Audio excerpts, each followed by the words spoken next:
The reason why people are struggling so much with attribution is they're working so hard to try and do it the easy way.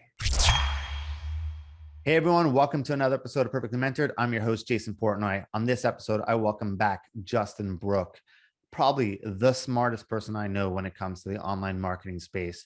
If you haven't heard of him, the people that you probably have heard of, learn from Justin. He's really tried and true preacher of the foundations, the what's not going to change. If you're chasing the latest hacks and strategies, not the right guy for you, although he always has strategies that are working, but it's based off the principles of what's tried and true. If you're growing your business and you're interested in online marketing, this is the episode for you. Check it out. Justin, welcome back to the podcast. How are you, my man? I'm good, man. Like I said, I'm on the good side of a roller coaster and I'm happy to be back. Thank you so much for having me back. No, thank you for being back. So much has gone on since you and I last spoke, right? But economically, things have changed in the world. We've had COVID. That's changed in the world. iOS, platform issues, all that going on. I'm not going to, I think you're a smart dude, and I think you talk about the economic situation. I think you talk about pandemics, but I think I kind of want to give you a real opportunity to talk about how the landscape's kind of changed in your eyes. Something that you've been talking a lot about. Even you and I have always been on the same page about this. I've been talking a lot about it, and you've been talking a lot about that. If you've always been relying on a platform, there's a problem. If iOS killed your business, you didn't really have much of a business to begin with. So you and I kind of have always seen eye to eye with that. But so in your mind, how has the landscape changed over the last couple of years? I know that's a big range in the last couple of years, the online marketing landscape. In online marketing, the biggest thing is data. We saw this coming for a while. We thought it was, and really we should have doubled down. A lot of people knew, like, oh, data is the big play. Like, we need to get more data. We need to get more email addresses. We need to get more points of information about our email addresses. But I don't think many people saw, I was able to see it only because I manage, so many different ad accounts across AdSkills. I get to see patterns in a way that some people don't. And so I started tooting the horn a while ago about, this data reset, that is happening. And sure enough, it has. Right now there's this huge war to take away third-party data, third-party cookies. There's been the iOS 14, 14.3, 14. There's all this iOS stuff that's going on right now.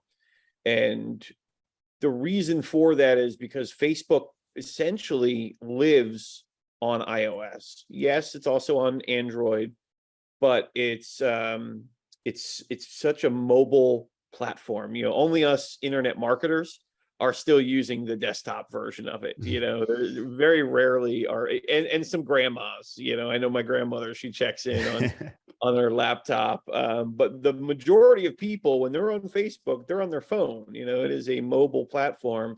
And that's where Google is different, is Google is on all kinds of devices, and they own their own platform as well, and so it's much different. It's not like we didn't feel it on Google. It's just that Google has their own browser. Google owns Android. Google has their own Wi-Fi, and so it was felt much less across the Google sphere. And with Google, you have YouTube ads, you have search ads, you have display ads. So there's, so I see a lot of people moving to those, and TikTok, TikTok is big right now. So right now what I'm seeing is just floods of people are moving to YouTube and TikTok right now. Yeah, you have the people who are Facebook advertisers all of a sudden during COVID that became crypto rock stars, that became TikTok course leaders now. So now they're not loving that crypto direction either right now. No, that's why they're TikTok course creators right now. So yes. Walk me through your thoughts. So data is a big thing, but in my eyes, I think that's huge. But the biggest question that everyone's trying to solve, which frankly, I don't know what your take is, but my take is it's never 100% solvable, is attribution. That's the big war going. Everyone wants to figure out attribution. Businesses need to pinpoint, where did this sale come from? Where did this happen? What platform is doing that? And it's never going to be clean. And you could have all the platforms out there in the world, the Hiroses, the Triple Whales, all this great job, using very fancy UTM parameters in getting things out there, but it's never going to be fully solved. But that's the other hot button right now is attribution. What's going on in your eyes around attribution? Yeah, so the reason why people are struggling so much with attribution is everybody's they're working so hard to try and do it the easy way, and something I tell my son all the time, the easy way is a trap, and so what I mean by that is everybody's trying to automate attribution. They're looking forward. They're looking at and the problem with that is Hyros is coded differently, is literally like a different coder coded Hyros, a different coder coded Samcart or ClickFunnels, a different coder coded Google Analytics. And so there's no standardization between the way these things are counting. Are they counting JavaScript? How are they counting JavaScript? How many seconds? There's so many different parameters, and that's why attribution is so hard right now. You just can't get two pieces of software to give you the same number. And so you kind of have to go with, I look for the most trustworthy source, and so Facebook is not going to lie to me about how much I've spent. They may try to fudge the details a little bit on the conversion rates and whatever to make their spend not look so bad, so I look for things like that. I look for, what are the, I'm going to get 100% attribution on my sales from my shopping cart, so I'm not going to count my sales in Facebook. I'm going to count my sales in my shopping cart. I'm going to count my cost, my spent from Facebook, ultimately from my bank and my credit card, because they're going to include any kind of processing fees and things like that. And so there are ways. And then what I would tell everybody, and this is something I did say, and nobody likes this answer, but we have figured out this problem already. We have already advertised, and when I say we, I mean advertisers, even online advertisers. I was around before the pixel. When I first started Facebook ads, there was no pixel. You had to bring your own tracking tool to the platform. And so, it's kind of easy, but it's hard because it doesn't look as easy as the tools. You can't just plug in something and check a Chrome extension, every day. So, I mean, if you want 100% attribution, 100% is probably going to be hard just because you can't factor in word of mouth, right? So there's word of mouth there, but we can get to like 80, 90%, even like 95% attribution if you do the right things. And so some of those things would be, having a different domain name for each of your campaigns, or even if you just want to start out each of your ad networks. So all your Google ads go to, get AdSkills.com, and then all the YouTube ads go to buy AdSkills.com, and then all the, Facebook ads go to, AdSkills Legacy or whatever, and so like you can, I mean, they're $9. And people, they tell me like, that's such a ridiculous solution, but it's $9, to get a different domain name, copy your whole website, put it on that domain name, and then you have 100% any traffic coming to that domain name is from that traffic source, and then the old school guys in the magazine days, before there ever was any pixels or JavaScript or anything like that, we were using coupon codes. TV does that all the time. If you look at a true like 1-800-Flowers ad, or you look at some of these computer speed up services, there's always like, use this coupon code at checkout, and that's how they they get attribution from their ads, and they'll use a separate coupon code for every ad, every city, every ad, so it's possible if you're willing to do the work.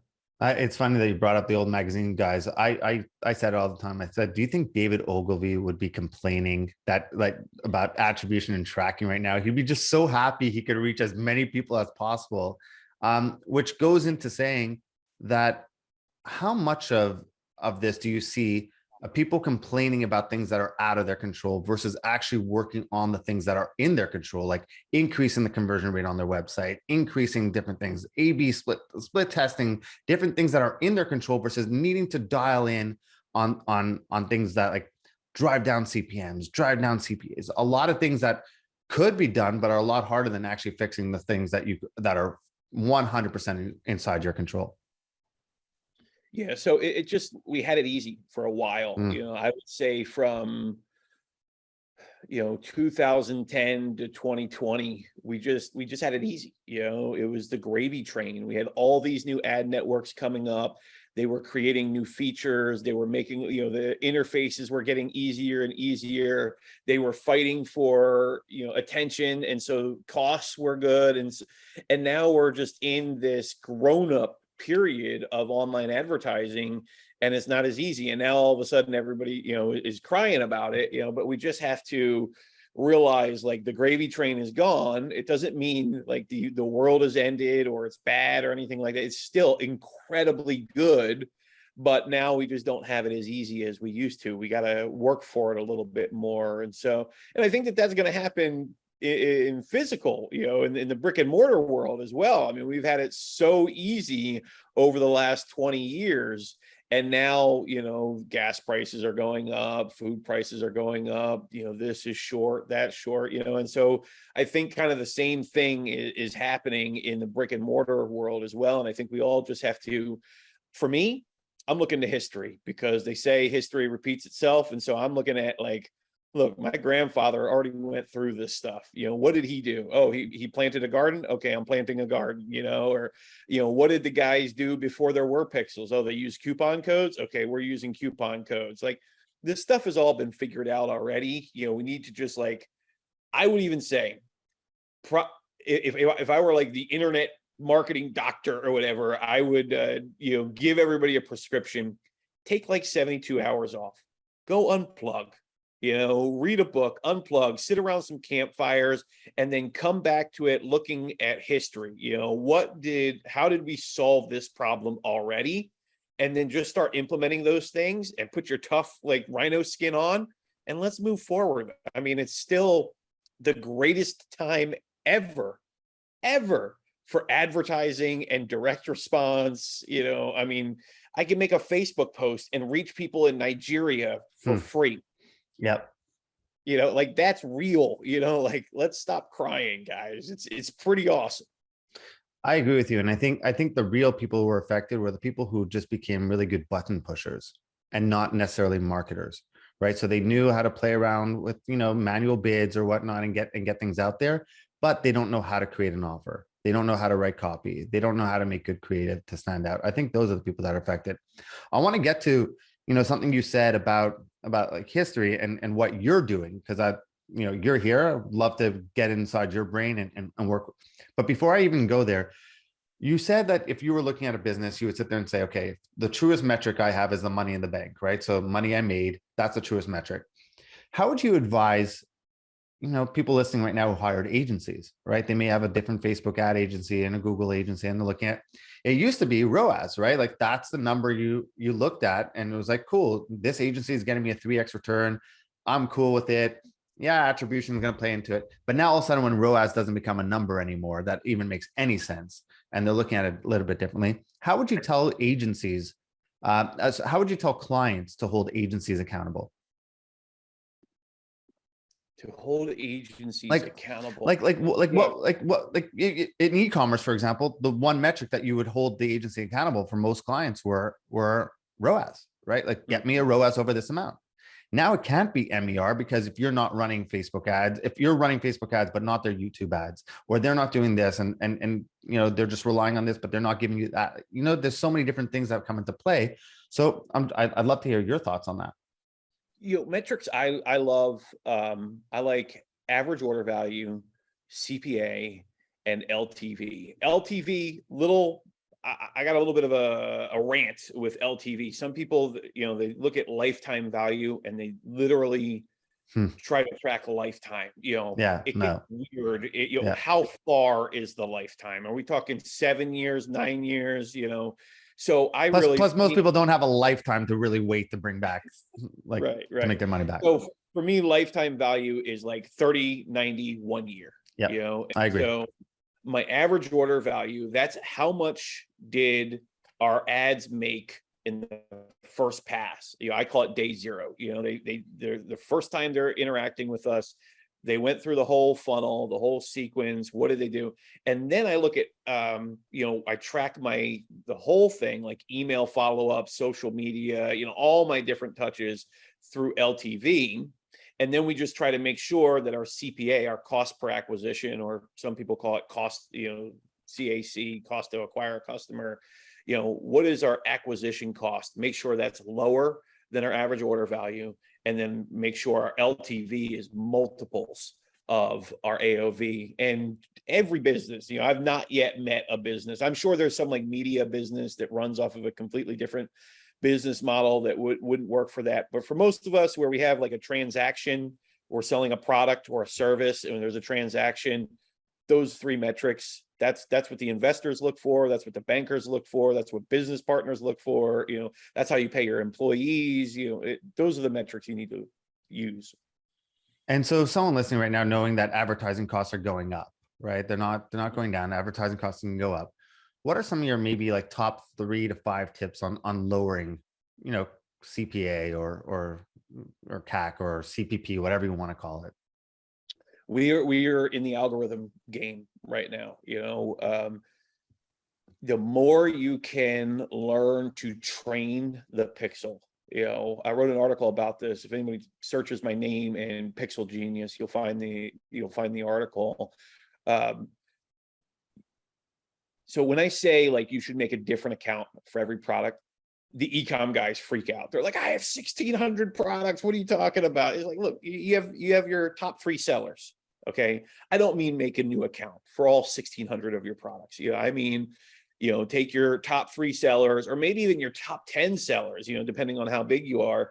Take your top sellers, make a new account for each one. That way that pixel is laser trained to only find you customers that want that specific product. And then even do that for the avatar. So like if you have that, if you target males, fitness products, they work for males, they work for females, but have 2 different accounts. That way you can really, really train that algorithm. The way it's working is they're looking at who is buying, so who is landing on your thank you page, and then they're looking at that profile, and then the algorithm is trying to go and get more of those people.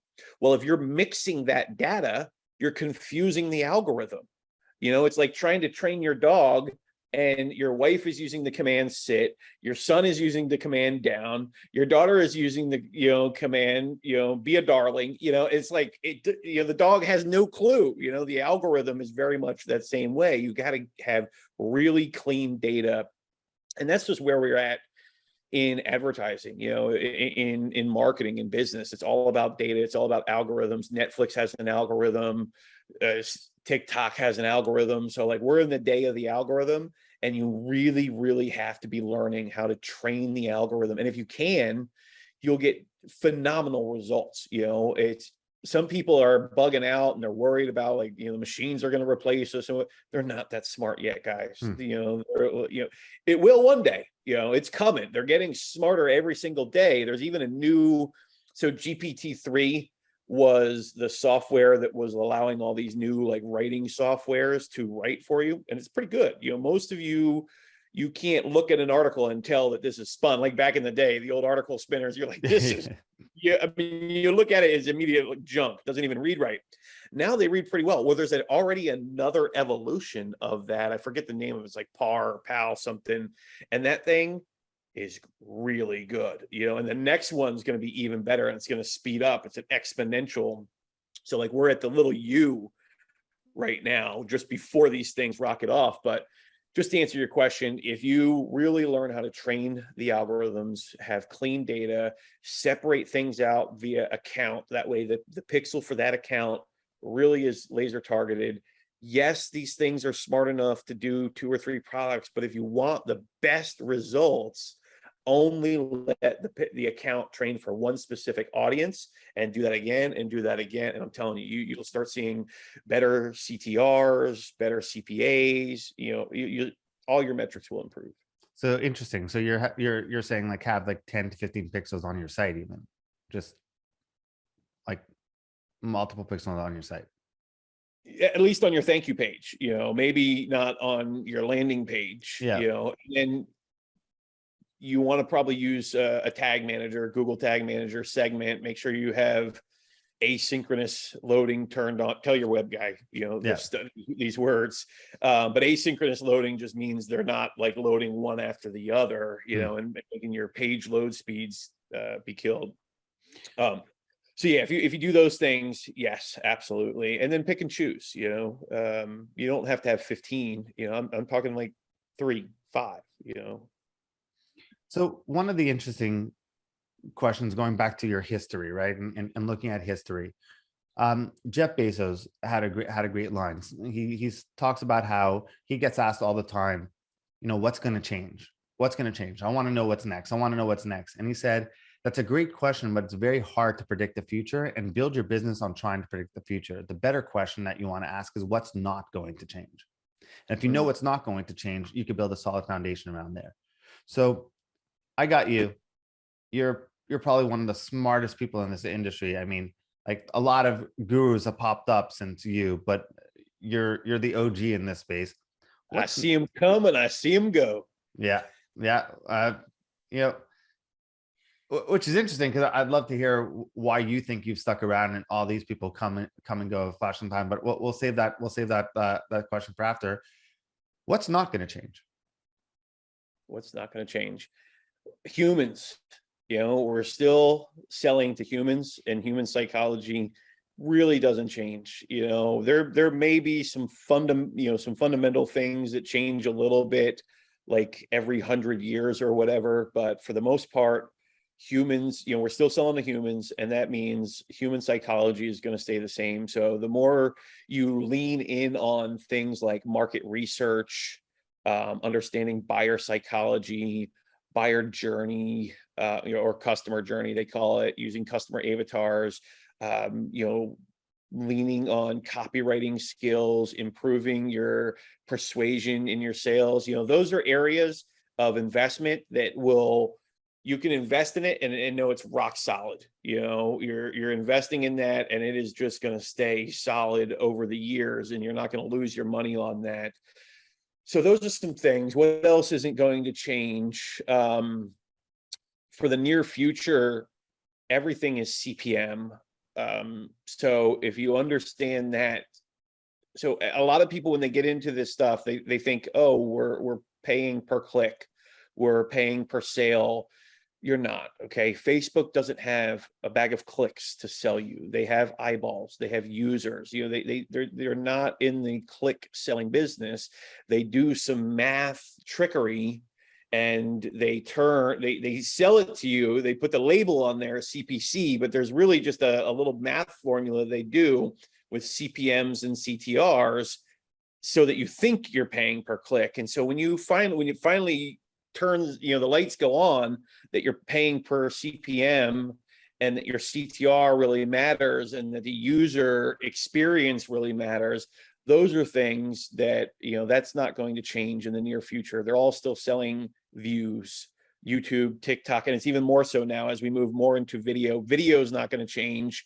That's getting bigger and bigger. I think we're moving into an internet that we were text dominant, and then there was like a sprinkle of video. Now we're in this like almost equal world where I'm sure you transcribe your podcast, so we make a piece of content, it goes up on YouTube, the audio goes out on iTunes, and then the transcription goes out on a blog.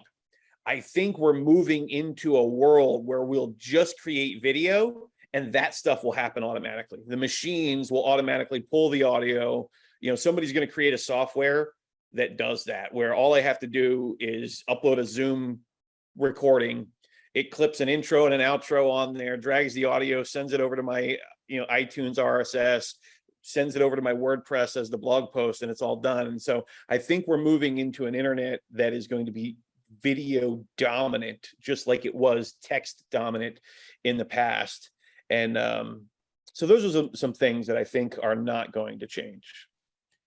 So now what have you been working on right now? What are you very bullish on? So we talked about what's not going to change, but you get to just see so many different things from across so many different platforms. Like you had an incredible article that I think everyone should go check out on PMax, on Google Performance Max. A really great article on that if you're in e-commerce and you haven't tried Google Performance Max, you should. And I'd recommend reading Justin's article before you even go in and do it. But what are you very bullish on right now? So that was the other thing I wanted to say that wasn't going to change. It's these ad policies. I'm weird in that I read those things because I believe that that's where you get inside the mind. It's like how do you get inside the office meeting to know what are they really changing? Well, I've been paying attention to how they're changing the privacy policies.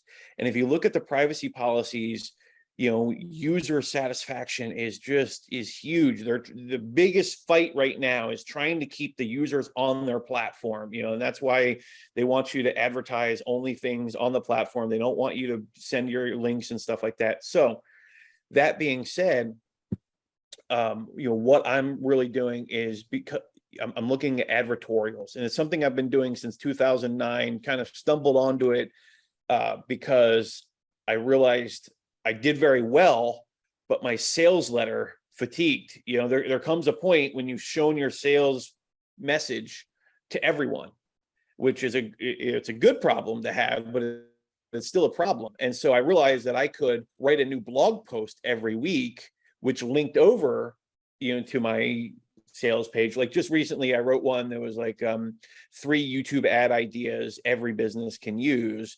And it transitioned into, we also have this product where we, decoded the top 25. So it's just a very natural, it's like, oh yeah, I love this article and I would want to grab that add-on. And so I've just been doing that over and over again. And you can do that in video, you can do that in text, you can do that in audio. And so advertorial, and the reason why I do that is because it gives a much better experience. The ad networks, they don't want you selling on their platform. You're essentially harvesting their data, right? Because the more successful you are, I have had my ad campaigns personally turned off by Sergey at Google. I think it's Marissa at Yahoo. Like they just got tired of seeing the ad so many times. They wake up in the morning, they have their coffee, they pull out their iPad, they check their website, right? Like just like we check our website. There's a Sergey and a Marissa out there and they're checking their website and they're like, what? Why is this ad all over? Like they're winning, they're doing too much. It's not fair. And they go and they tell somebody. And so you have to make sure you're trying to win, right? We're all trying to scale. We're all trying to be that dominant, so you got to, know where, what's going to happen to you. And so if you have advertorials instead of ads, it's a much better experience for the user. They would much rather have an article or a video that says 3 YouTube ad ideas everyone can use than they would have, hey, come buy this course of mine, and so. And under just for clarification, are you setting this up on your page as like a blog post, or are you setting it up as a separate landing page, different domain, and just like an advertorial, like that's completely separate, or a subdomain or whatever? So I'm a writer, I've got a ink pen tattooed on my arm with cash. It's so I write. But, we're trying to have more and more video because I know what's happening, TikTok and all these things. And so we're trying to turn more of that stuff into advertorials. And so, one example of that is just like I said, 3 YouTube ad ideas. I could do that in a YouTube video just the same way. And then it ends with, go here to watch the 1 hour version of this video kind of thing. So I do a lot of writing because I'm a writer, but people should do video. And are you hosting that on your site, or are you sending them to the YouTube page to watch, or you're trying to get them on your site like that? the question was, I've seen it Mhm. done different ways where they set up a landing page just for the advertorial that's different than their site. So it's like, 3youtube.adideas.com. I'm just making that up, versus sending them to justinbrooke.com/blog/3youtube.adideas. Yeah. So the best thing you could do is have it native on the platform. Okay. Then the next best thing you can do is have it on some third-party website. So I get a little bit better interaction when I have it on Medium Hmm. versus having it on, and Medium's just an easy way for everybody to, post something. But if you could, like, if I had it on your website, and it just looks better when it comes from a third-party website. I think there's a company called Wealthfront, and they built their whole business off of just a couple of articles where somebody talked nicely about their product, and then they just advertised somebody else's blog post about their product and just smashed it. So then how are you yeah, how are you retargeting those people, let's say on Medium, for example, or a third-party website? You decide, hey, Jason, can you publish my article on your blog? 3 top video way, three YouTube ad ideas. Can you publish it on your blog post? How are you now tracking all those things and be so able to retarget? there's a couple things you can do with Facebook. They'll let you create audiences based on the click. So, as long as they clicked, you can do it. And then same thing with video, as long as they watch, like 10 seconds or 50% or something like that, you can create audiences from that. And then the other thing that I do, and I've done this a little bit with some other advertisers, where we'll share pixels, and so, with a couple of other guys, we'll share audiences, we'll share pixels, and, that's something that you can do as well. Cool. So looking at history, is that your biggest thing that you're taking away, looking at what's worked in the past and working on it now? What do you think the future holds in the digital and the online advertising space right now, for at least for the next few months or a year? I'm loving advertorials, coupon codes. Those things are working incredibly well for us, even with, like partners. I don't really have a big affiliate program, but I can just give a coupon code to Like a friend. JV? Yeah, it's a very simple JV, and it's hard coded to them, and they feel safe knowing. They actually feel safer than an affiliate link these days, when they have a coupon code, because then they know, oh, okay, if anybody who uses this coupon code. So, if advertorials are doing very well for compliance reasons, for ad network user satisfaction. You don't want people hitting that hide ad button. That's like the kiss of death for your ad accounts. So you want to have ads that people are enjoying. So advertorials and coupon codes are just doing incredibly well right now, which is like crazy because that stuff's 100 years old. So I don't want to go negative Mm. about the the community that we're part of, because there's definitely a lot of snakes in there, and I've seen I'm not as a veteran, not much of a veteran as you are, but I've been in this Mhm. space for a while. I've had my own e-commerce brand. Like I've been in the space for over a decade. I've met a lot of people that I looked up to that, they say don't meet your heroes in this space, Yeah. because they were just scammy or lied or easy manipulated screenshots, whatever it is. What made you have sticking power versus them all coming and going out? Because I don't want to say they panhandled courses, because with all due respect, you also sell courses, right? Like you sell courses. So it's not the selling that made them scammy or disappear, that they sold courses. Everyone sold courses. Masterclass sells courses, right? They're not a scam. They sell Right. courses. So what do you think that you've had that they don't, or that they're doing that you're not? Yeah, it's two things. The first is solid accounting. You have to understand, you got it. Like, we all kind of make fun of the MBAs, the marketing college degrees, because they just aren't, you can't really keep up with what's going on in the internet. The internet's changing too fast. However, why some of these MBAs and college marketing guys can kick our butts is because they understand bookkeeping and accounting, and they understand that you shouldn't have too much profit. They understand your margins. They understand these other things that we don't really understand. And so good accounting, and that's something I've really only adopted over the last, 5-7 years, where we understand. So like we run on a very common business number of like 30, 30, 30, 10. So like 30% of our costs is marketing, 30% is our payroll, 30% is our infrastructure, and then 10% is our profit margin, and so you got these guys who are shooting for like 10,000% profit, and they're not building back into their infrastructure. They're not building back into their payroll. Or, the most dangerous thing that most people are doing is like, whatever money is left over that's my paycheck. Yeah. That is the worst possible thing you could do for your business. I guarantee you're going out of business and you just don't know it yet. If that's the way you're doing it, is like you pay all your expenses and then whatever's left over is your paycheck, you're going out of business. You just don't know it yet, because you have to be investing that money back in. So you got to pay yourself a normal paycheck. I pay myself well, but there are people on my team that make more than I do, and they earn it through commissions and things like that. So a normal paycheck, good accounting, solid business principles. That's the number one thing that you could do. And then the other thing is there's been this concept of today money and tomorrow money.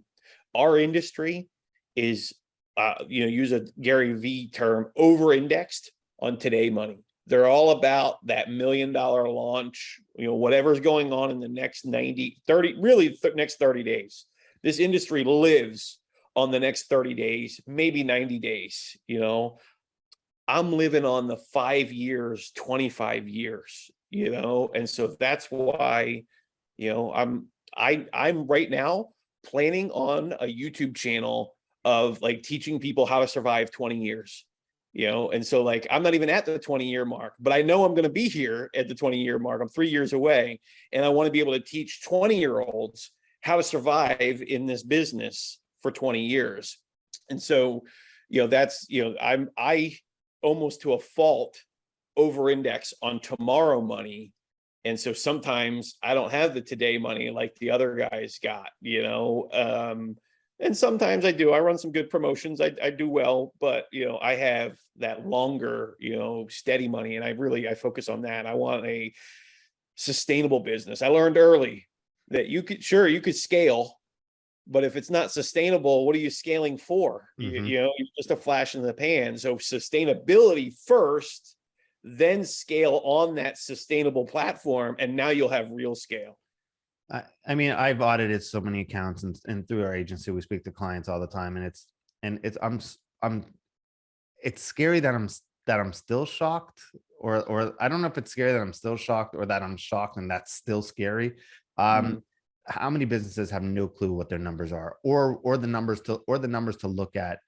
And I do think it's because the last few years have just been so easy that it threw business owners through a loop of focusing on the wrong things. And I think now we're playing a game that they're trying to play a new game because the game changed with the old rules. Mm-hmm. Or they're playing, the old game with new rules, or whatever it is, right? They're trying to figure it out. But I think you're doing a disservice in your answer, to be honest with you. I think the reason why you've had sticking power, when I give talks, the first thing I say is, this is the least sexiest presentation. And I'm prefacing this with saying that I don't think you're unsexy, and I don't think I'm unsexy, but what I mean by that is, I think I could give the same talk, the overall skeleton of it, the tactics and hacks may change, the same talk 3 years ago, and I'm pretty sure I could do it again in 5 years. Maybe the mediums change or whatever, or some like nuances change, but I think you've never been peddling the hacks and the quick tactics. I think you've always been grounded in the foundations, in the tried and true, in the principles, in the things that will work no matter what platform you go on, which is why I think as well known as you are, I do think you're underrated in this community. But I think you've attracted really solid media buyers, and I've learned from you, and a lot of other really good media buyers have learned from you, versus like the people who like just buy that guy's course on, you know, how to scale your ads to 3 million in 1 month, you know, and that worked 3 months ago when they made the course, and now they're doing something completely different so they could sell you the new course. So I think that's one of the reasons you stuck around, because I do believe you're really tied into the foundations and the principles. It's what works, you know, and I got that lesson from Russell Brunson back in my internship. You know, he likes to tell this story of where I was meeting him in his kitchen, and I was like, you know, you're really not that smart. You just do the basics over and over and over again. And he loved that comment. As soon as it came out of my mouth, I wanted to like slurp the words back into my mouth, but he loved that. He took it as a compliment. And to me, it's been a lesson my whole life. You know, it's Michael Jordan's really good at dribbling, free throwing, and dunking. You know, I mean, it's the three components. And so we got to think about what is our dribble, free throw, and dunk, and just get really, really good at those three things. And you'll be here for decades. You'll watch people come and go. So what's your advice for media buyers? And then we'll finish up with just a couple rapid fire, but I'll let you go with this one. What's your advice for I'm actually going to pull you in two different directions. Your advice for business owners, listen to this right now, on, you know, whether they have an agency or they're doing it in-house, how to navigate, like what's your advice for the next 6 to 12 months of them? And then for the media buyers who are coming into this space, what's your advice for them? Because I think you're well versed in both sides, and I think you could give good advice for both.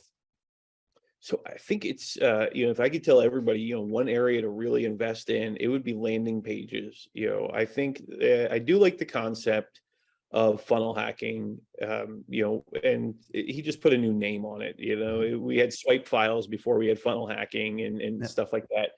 But there comes a point when you can only go so far when you're looking at somebody else, you know, and so the person you're funnel hacking, they were innovating. And the reason why you're following them is because they innovated, you know? And so like, that's where you need to move to if you really want to be the leader. You know, you can't be the leader if you're following someone, you know? So to get out ahead, you have to start thinking about and learning how to create your own landing pages. You know, how do I create something that's so good that everybody starts funnel hacking me, you know? And then there's ways to protect yourself. You know, everybody will funnel hack your front end, but they won't understand the back end and your emails and things like that. Let them steal the front stuff, you know? So some of us, a couple of my friends, you know, we're even building some fake businesses and stuff like that, and letting people funnel hack those fake just because it's fun. But that's something that I think everybody should really double down on, is really invest in learning how to make your own killer landing pages that everybody else will want to funnel hack. And before you know it, you'll be out ahead of everybody. Cool. We'll do some rapid fire. Like you could say, Sure. myth or fact, and if you want to expand on it, I'd love it. You could just do like a 1 sentence expand. Facebook ads are dead. Myth. I hate saying that. Retargeting is phenomenal with Facebook ads. I don't like Facebook ads more than just about anybody else in the world, but you cannot deny their power when it comes to just retargeting. It's funny, because like you speak to a lot of other people in the space, and they're like, no, phenomenal at prospecting, dead on retargeting. Like retargeting on Facebook is dead. So it's funny that you're saying the opposite. You must diversify onto all channels. Horrible. No, don't do that. You know, go deep, you know, build a home. You know, the reason why I did so well is I just ignored every other platform for a long time, and I was just a Facebook guy for a long time. Yeah, I think you got to squeeze the juice out of everything before you decide you want to move on. And I think most people try to leave before ever doing that. If you get a white belt in 10 different martial arts, you still can't kick nobody's butt. Yeah, fair. Good. I like that analogy. What was it? Content is king. I agree. True.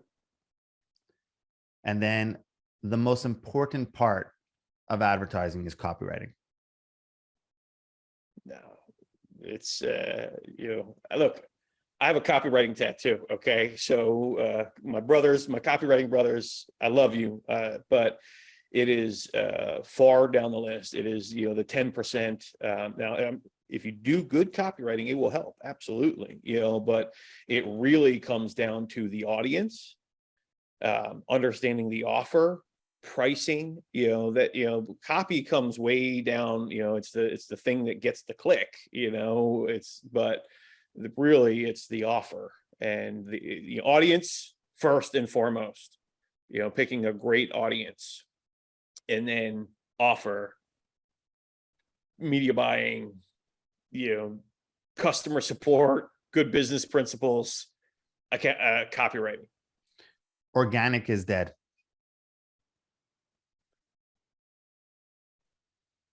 No, we're in a hybrid world. You need both right now. You cannot build a business without paid advertising. I don't understand why people brag about that. I mean, you can build a business without paid advertising. Why would you want to? Yeah, well, I don't understand it. There's all these posts of like how I made $2 million without ads. I'm like, well, you probably could have made $20 million. Yeah. Yeah. No, look, I get it. So in my coaching program, I get this all the time. Like, if I don't have money to spend on ads, what would you do? It's impossible to grow a business if you don't have money. I'm like, no, you could go knock on doors. You could do joint ventures. You could do a million different things. But if you have the money to spend on ads, why on earth would you not want to even to fail faster and get the numbers, like, and now iterate and pivot? Why would you ignore it? The reason I became a paid ads guy, I was an SEO guy first. And then it dawned on me, I was like, wait a minute. So if our strategy is that if we get to number one, if we get to the top of the page, we're going to make $1 million. Like, that's kind of the idea, right? Of organic SEO. If I get to the top of the page, I'll make $1 million. Well, I could just spend $5 tomorrow and I could be at the top of the page. Why are we working? So, like, if that's the logic, if we get to the top of the page, we'll make it. You can do that with Google Ads. So that's when I became a paid ads guy. So the last one, I was going to end there, but okay. you said it. SEO is a good investment for a business. I do think SEO is a good investment. We're heavy on trying to get SEO for a business. But does it matter where you are in your business? Like, if you're in scaling and just starting off, are you putting your money in SEO or are you putting your money in ads? I first put money in ads, but also I first did some like organic stuff with friends and word of mouth, like just to try and get some money. So like the first thing I do is I do a little bit of organic to get some money for ads, because and prove our concept, right? Like, right. And that's going to blow it up. And then from there, I try to fortify. Like, that's what we're doing right now, is we're so heavy on ads that we're just not, we don't have the third, the leg of the stool, and so SEO really fortifies your ad company, allows you that if your ad accounts get blown up or something like that, you have that to fall back on. Yeah. I mean, just that whole premise that, like, I mean, Facebook ads, if you don't have a proof of concept or a business or a viable business, it's going to be very hard for you, and you're relying on that to test it out. It's not an ATM, right? Like let's get to that. Justin, for the people who want to learn more, they love you, they want to reach out, they want to learn more about how they could learn more from the master, how can they get in touch with you? So they can go find all the stuff for sale at AdSkills.com. But if you search Justin Brooke on YouTube, I've got tons of stuff out there. So go enjoy a bunch of the free stuff. And if you like any of that, come on over to AdSkills. It's $20. You'll love it. Oh, man, thank you so much. Really appreciate you, brother. Hey, everyone. Thank you so much for watching this video. If you want, check out our most recent video over here. And this one is the one YouTube thinks you'll like. But if you really enjoyed watching, please do me a favor, like and subscribe over here. Thank you so much.